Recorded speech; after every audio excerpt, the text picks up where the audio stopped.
드라마 신데렐라 게임이 회를 거듭할수록 흥미진진해지고 있습니다. 드디어 명지가 하나의 정체를 밝히기 위한 액션에 들어갔는데요. 신 회장과 하나는 자신의 적이 누구인지 전혀 모르고 있는 게 너무나 답답한 상황입니다.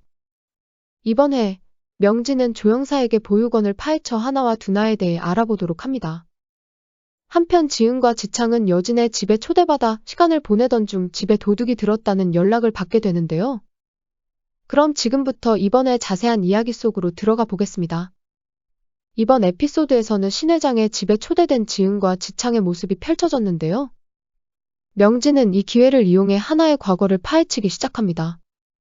지은은 명지의 질문에 어릴 적 상한 우유를 마셨던 일화를 말해주는데요. 상한 우유를 먹고도 별탈이 없었다는 말에 명지는 꼬투리를 잡고 늘어지려 합니다. 하지만 신 회장이 이래저래 둘러대는 통에 명지의 계획은 수포로 돌아가고 맙니다. 한편 지창이 집을 비운 사이 성호의 집에는 좀도둑이 숨어듭니다. 그 남자는 다름 아닌 명지를 돕고 있던 형사였는데요. 마침 성호가 집에 돌아오면서 형사는 줄행랑을 치게 됩니다. 하나는 집안에서 도둑 맞은 물건이 없었다는 사실에 수상함을 감추지 못합니다.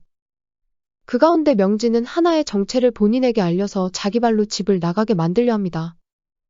그래서 형사를 시켜 신 회장의 잃어버린 딸이 죽었다는 소문을 하나에게 알려주게 되죠. 앞으로 하나가 이런 찌라시 소문 때문에 꽤나 혼란스러워할 것 같은데요. 이러다가 자신이 가짜라는 사실을 눈치채게 되는 것은 아닐까 합니다. 처음 하나가 진실을 알게 되면 신 회장에 대한 배신감이 꽤나 클 것 같은데요. 명지 역시 조만간 하나에게 아이가 있었다는 사실을 알게 되겠죠. 그리고 신 회장과 하나를 이어주는 연결고리가 은총이었단 걸 깨닫게 될 겁니다. 신 회장은 은총이를 안전하게 자신의 곁으로 데려오기 위해 하나를 이용하고 있는 것뿐이죠. 만약 명지가 이 사실을 알게 되면 하나가 가짜라는 걸 밝힘과 동시에 은총이의 목숨까지 노릴 게 뻔합니다. 명지가 원하는 건 신 회장의 재산이 온전하게 자기 딸 세영에게 상속되는 것이니 말이죠. 사건의 실체에 다가가고 있는 명지와는 달리 신 회장은 자신의 적이 누군지 제대로 파악하지 못하고 있는 상태입니다. 유진의 뺑소니 사고만 집중적으로 파헤쳐도 배우가 누군지 알 수 있을 텐데 이 중요한 부분을 간과하고 있는 것 같네요. 그나마 성호가 뒤에서 배우를 추적 중이고 명지의 수상한 행동들도 눈치챈 상태입니다. 조만간 성호가 유진의 뺑소니 사건 전말을 밝혀내게 될 것 같은데요. 한 가지 걱정되는 부분은 성호가 신 회장의 앞에 나타나기 전에 명지에게 당할 수도 있다는 겁니다. 한평생 딸을 지켜주지 못했다는 죄책감 속에 살다가 이제야 겨우 은총이라도 찾아줄 수 있었던 성호.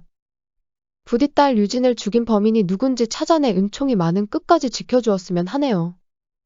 하지만 앞서 언급했듯이 후반부에 은총이를 구하기 위해 성호가 몸을 내던지는 눈물의 전개가 펼쳐질 것 같아 은근 조마조마하기도 합니다.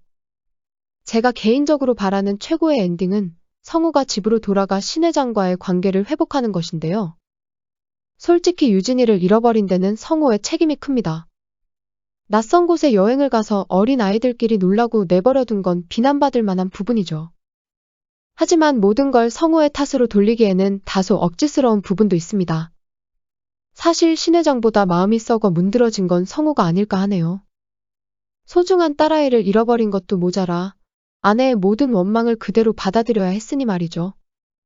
그래서인지 제 개인적인 바람은 성호가 마음의 짐을 내려놓고 은총이와 아내가 있는 집으로 돌아가는 것입니다. 한편 명지의 악행이 어떻게 밝혀질런지 그 부분도 정말 궁금한 부분이 아닐 수 없는데요. 일단 유진의 뺑소니 사고는 철저한 재조사를 통해 지금도 충분히 밝혀질 수 있는 부분입니다. 하지만 과거 유진의 실종 당시 유진이를 보고도 지나친 일은 본인의 자백 없이는 밝힐 수가 없는 부분이죠.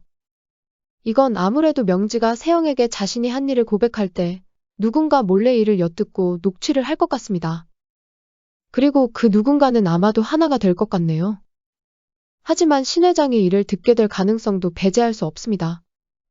보통의 막장 드라마 클리셰를 적용해보면 이런 상황도 예상 가능합니다. 신 회장이 명지의 고백을 엿듣고 대노를 합게 되고 이때 명지와 세영이 신 회장을 진정시키려다 실수로 쓰러뜨리게 되고 쓰러진 신 회장은 머리를 다쳐 의식불명 상태에 빠지게 된다는 거죠. 결국 명지와 세영의 악행은 숨김없이 모두 드러나게 될 것 같습니다. 태영의 어릴 적 거짓말 역시 명지와의 대화에서 밝혀질 가능성이 농후해 보이죠. 한편 많은 시청자들이 하나가 신 회장의 친딸이기를 바라고 있는 것 같습니다. 하지만 이건 절대적으로 불가능한 전개입니다. 제작 발표회에서 감독이 말하길 핏줄로 이어지지 않은 사람들이 진정한 가족으로 거듭나는 이야기를 그리고 싶다고 언급했기 때문이죠. 솔직히 하나의 출신 성분이 확실하지 않기에 많은 가설들이 난무하고 있는 것 같습니다. 때문에 하나가 엄청난 집안의 핏줄일 가능성도 충분히 남아있기는 하죠. 하지만 한 가지 분명한 건 하나와 신 회장은 핏줄로 이어지지 않았다는 부분입니다. 다만 핏줄로 이어지지 않았더라도 종국에는 진정한 가족으로 거듭난다는 결말이 기다리고 있는 것 같습니다. 구독과 좋아요 부탁드립니다. 저에게 큰 힘이 됩니다.